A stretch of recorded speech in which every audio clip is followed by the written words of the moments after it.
വിശുദ്ധ ലൂക്ക എഴുതിയ സുവിശേഷം അധ്യായം 12 22 മുതൽ 34 ഉൾപ്പെടെയുള്ള വാക്യങ്ങൾ. ദൈവപരിപാലനയിൽ ആശ്രയം. വീണ്ടും അവൻ ശിഷ്യരോട് അരുൾ ചെയ്തു, അതിനാൽ ഞാൻ നിങ്ങളോട് പറയുന്നു, എന്തു ഭക്ഷിക്കുമെന്ന് ജീവനെ പറ്റിയോ എന്തു ധരിക്കുമെന്ന് ശരീരത്തെ പറ്റിയോ നിങ്ങൾ ആകുലരാകേണ്ട.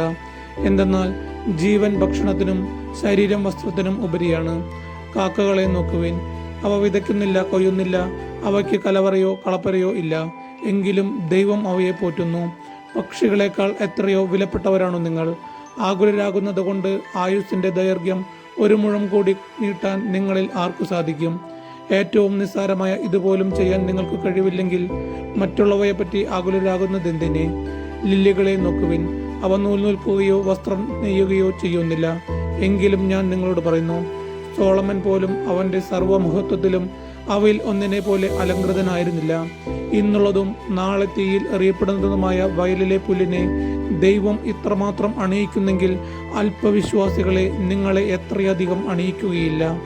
എന്തു തിന്നുമെന്നോ എന്തു കുടിക്കുമെന്നോ അന്വേഷിക്കേണ്ട, ആകുലചിത്തരാകുകയും വേണ്ട. ഈ ലോകത്തിന്റെ ജനതകളാണ് ഇതെല്ലാം അന്വേഷിക്കുന്നത്.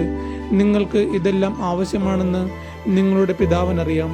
നിങ്ങൾ അവിടുത്തെ രാജ്യം അന്വേഷിക്കുവിൻ, ഇവയെല്ലാം അതോടൊപ്പം നിങ്ങൾക്ക് ലഭിക്കും. ചെറിയ അജഗണമേ, ഭയപ്പെടേണ്ട. എന്തെന്നാൽ നിങ്ങൾക്ക് രാജ്യം നൽകാൻ നിങ്ങളുടെ പിതാവ് പ്രസാദിച്ചിരിക്കുന്നു. നിങ്ങളുടെ സമ്പത്ത് വിറ്റ് ദാനം ചെയ്യുവിൻ. പഴകിപ്പോകാത്ത പണസഞ്ചികൾ കരുതി വെക്കുവിൻ. ഒടുങ്ങാത്ത നിക്ഷേപം സ്വർഗത്തിൽ സംഭരിച്ചു വെക്കുവിൻ. അവിടെ കള്ളന്മാർ കടന്നു വരികയോ ചിതൽ നശിപ്പിക്കുകയോ ഇല്ല. നിന്റെ നിക്ഷേപം എവിടെയോ അവിടെ നിന്റെ ഹൃദയവും. നമ്മുടെ കർത്താവായ യേശുമിശിഹായ്ക്കും സ്തുതി.